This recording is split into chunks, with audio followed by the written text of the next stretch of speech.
infraestrutura nenhuma, às vezes até crianças que não tem vó, não tem vô, não tem... Então, essa parte da estrutura familiar mexe dentro da escola? Com certeza, é um dos principais fatores. É um dos principais fatores. Porque, veja, hoje, os adolescentes têm assim, dizer que o Estado, a União, não oferece nada seria hipocrisia. Porque eles têm hoje um lanche muito bom. As escolas hoje têm um lanche o lanche é maravilhoso. Me diz uma coisa. Vamos aí entrar numa coisa que eu gosto, entendeu? Como o senhor avalia o governador Ratinho hoje perante os professores? Ele dá incentivo, a escola está bem estruturada, falta. Porque quando falta, a gente cobra ele também. Aqui nós não temos rabo preso com ninguém. Com prefeito, com governador, nada. Então, se tiver o que está certo, a gente aplaude, e o que está errado, a gente cobra. Liga no diretor lá e fala, ó, aqui, como é que está acontecendo? Liga no secretário e fala, ó, está acontecendo isso. A gente tem a liberdade e não tem papas na língua. Está errado, a gente cobra. Está certo, a gente aplaude, porque nós não somos do contra, somos do correto. Eu vejo no estado do Paraná, eu venho acompanhando há bastante tempo, até porque eu sou professor concursado da rede estadual e também daqui da rede municipal de Araucária, e como diretor já há bastante tempo, né? E atualmente até inclusive o secretário atual do estado do Paraná de Educação, nós somos diretor junto lá em Campo Largo, então a gente tem uma boa conversa, né? Então o que acontece? Num contexto geral, a educação do Paraná, temos problemas? Temos. Não dizer que é tudo maravilhoso seria hipocrisia, mas teve muitos avanços. Não podemos chegar aqui e dizer, não fez nada. Em termos estrutural, em termos de recursos, aqui em Araucária, particularmente, nós temos problemas em relação à construção de prédios, sabe? Mas isso é um problema histórico da Araucária. Hoje a Araucária, para ficar dentro dos conformes, teria que ser construído no mínimo hoje mais cinco prédios novos, para que nós pudéssemos ter uma educação estadual de qualidade mesmo, tendo escola integral, sabe? Porque hoje o Araucária, por muito tempo, não se construiu. Olha onde o senhor está cobrando. O senhor está aqui, o senhor como vereador, né? E eu sei que o senhor é vereador, atuante também. Sim. É perfeito, porque toda classe tem que ter uma representação. Sim, sim. Então a gente pode cobrar hoje do Dr. Gustavo, que é o novo prefeito, né? E podemos cobrar também do Ratinho Júnior, que é um governador que ele está sempre de porta aberta, a gente consegue falar com ele, ele nos atende. Aí, ó, projeto para Araucária, 5 novas escolas. Aí, ó, você aqui é de Araucária, no lugar de você ficar falando besteira, ver o que o vereador está andando, ajuda o vereador a trabalhar para educar seu filho e educar as novas gerações de Araucária, tá? Vamos trabalhar no sentido de progredir, né? Vamos fazer um abaixo-assinado, vamos pedir, vamos levar para o prefeito de Araucária, vamos levar para o governador, eu me proponho a levar para o governador junto com vocês, vamos pedir a construção de 5 novas escolas com boas estruturas, bem estruturada, com ar-condicionado, escolas confortáveis, onde a gente possa educar o cidadão de Araucária, o futuro cidadão de respeito. Nós tivemos, inclusive, várias uniões. Eu tenho como vereador, eu procuro assim. O vereador, eu atuo em todas as áreas do município. Claro, o município ele tem uma responsabilidade do primeiro ao quinto, a gente sabe disso. A partir do 6º ano é responsabilidade do Estado. Mas eu, como vereador, tenho que ter a preocupação com o todo. Então, já fiz diversas reuniões na cidadão de Araucária, né? Sim, já fui na sede várias vezes, tivemos reuniões, já protocolei, inclusive, já fiz pedido, oficializei a solicitação da construção de 3 prédios novos para o município, onde já recebi a resposta que vai ser construída aqui no município. Recentemente tivemos reuniões, inclusive com o prefeito, o Dr. Gustavo Tugosques, tivemos reunião lá na CED, tivemos reunião com o Dr. Gustavo aqui, o pessoal do Estado também já veio aqui. Então, assim, está bem encaminhado, sabe, essa questão dos novos projetos. O que aconteceu por muito tempo é que não houve uma conversa entre a política municipal com a política estadual. Então isso é um problema, porque Araucária sempre passa aquela imagem de ser um município rico, e aí o Estado às vezes não se incomoda. Só que o que acontece?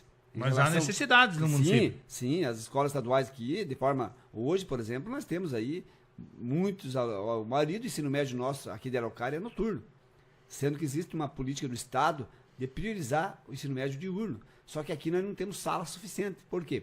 Falta de construção de prédio. Então, com base nisso, nós temos lutado, eu como vereador tenho lutado muito, né? Inclusive não só no ensino regular, mas também no ensino técnico, né?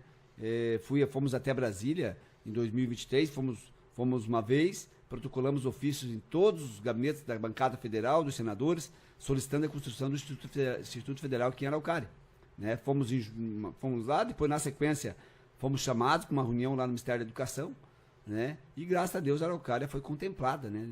Com o IFPR aqui. Então o IFPR vai se instalar aqui no prédio do antigo prédio CTI. Claro que houve outras pessoas que também ajudaram, não foi só eu como vereador, mas teve outras forças também que ajudaram. Mas enfim, é uma um sonho para Araucária. Então, se Deus quiser, a partir, eu acredito que agora já foi feita a doação de todo o espaço. Então, agora esse ano foi liberado os 25 milhões para reforma e compra de equipamentos. Acredito que a partir de 2026 nós já teremos vários cursos técnicos aqui do IFPR aqui em Araucária, que é um avanço. Porque Araucária, a gente, como vereadores, tem que ter um olhar, tem que ter uma visão holística da coisa, uma visão do todo, né? Tem que ter uma visão, e não adianta nós sabemos que as empresas que são muito exigentes, e ao mesmo tempo nós não temos mão de obra qualificada, então tem que investir em qualificação. Não adianta você dizer assim, vou investir em indústria, emprego para cá. Tá, vamos trazer emprego. Chega a empresa aqui e se instala. Tá, e a qualificação? Tá boa? Não tá. Se não tá boa, tem que qualificar a população. Preparar o cidadão para o mercado de trabalho. Preparar o mercado de trabalho. Então, a luta... Louvável. Vamos preparar o cidadão para o mercado de trabalho. A nossa luta tem sido muito grande, né? Em todos os sentidos no que se refere à educação. Desde a educação infantil até o ensino superior. Eu tenho visto que essa administração, a nova começou, ela está se acertando bem disso aí. Tanto os vereadores, não tenho como reclamar nenhum vereador de Araucária, como também os secretários. Eu estive aqui com o Valdecir Santos, secretário de Trabalho, e ele falou a mesma coisa, que ele está investindo em qualificar o cidadão de Araucária na agência do trabalhador, para que possa pegar um emprego melhor qualificado. Está chamando as empresas novamente, se investindo no que é necessário. Sim. Então, se investir na qualidade de vida é tudo. Se investir hoje... Eu sempre digo uma coisa, eu fiz um projeto e não foi para frente porque não teve interesse político, chamado Formando Cidadão. Eu acho que o cidadão tem que ser formado de criança. E nessa, o professor entra com tudo. O professor é o super-herói dele, é o super-herói nosso, é o que vai transformar uma pessoa de bem, né?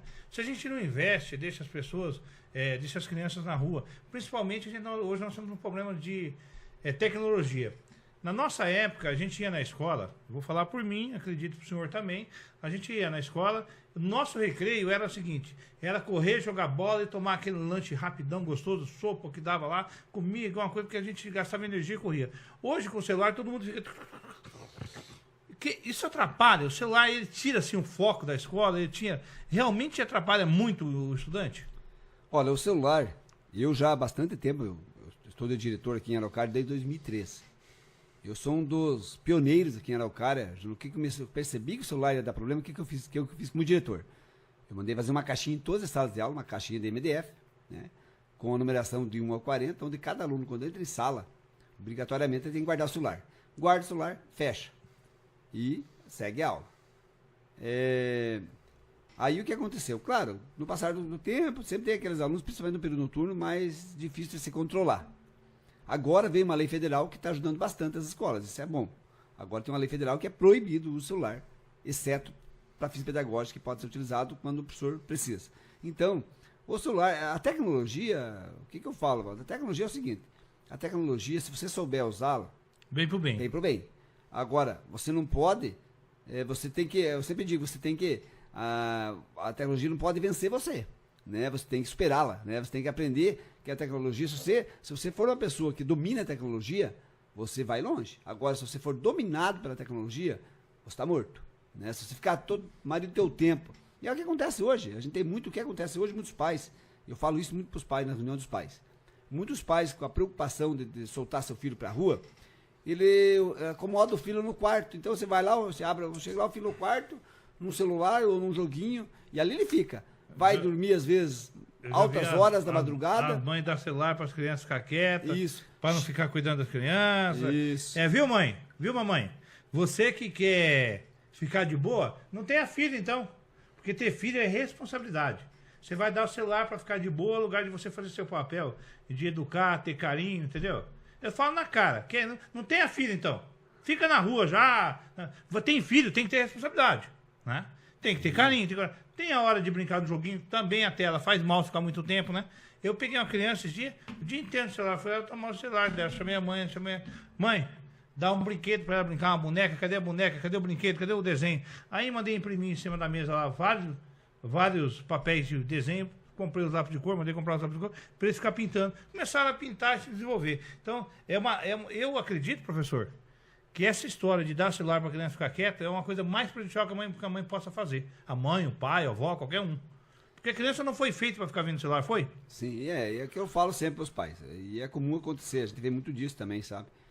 Os pais muitas vezes se preocupam com a criança. Eu vejo lá na escola, eu fui diretor bastante tempo, do primeiro ao terceiro ano do ensino médio. Então, assim, os pais, nos primeiros aninhos, faz uma reunião lá, nos primeiros anos, os pais vão todos. Nossa, tem a sala cheia. Mas à medida que as crianças vão crescendo, os pais vão se isolando, sabe? Então, você tem lá, quando faço reunião com todos os pais, eu sempre peço para eles levantar a mão, né? Quem que é pai do 6º ano? Bastante pai levanta a mão. Quem é do 7º? Vai diminuindo. Quando chega do 3º ano, ensino médio, 2, 3 pais estão na reunião. Então, eles não têm esse acompanhamento, essa sequência de acompanhamento, que tem que ter. E assim, o adolescente, muitas vezes, os pais acham que depois dos 12, 13 anos, agora ele está criado, não precisa me preocupar. É o que mais precisa, né? Aí que ele precisa de atenção.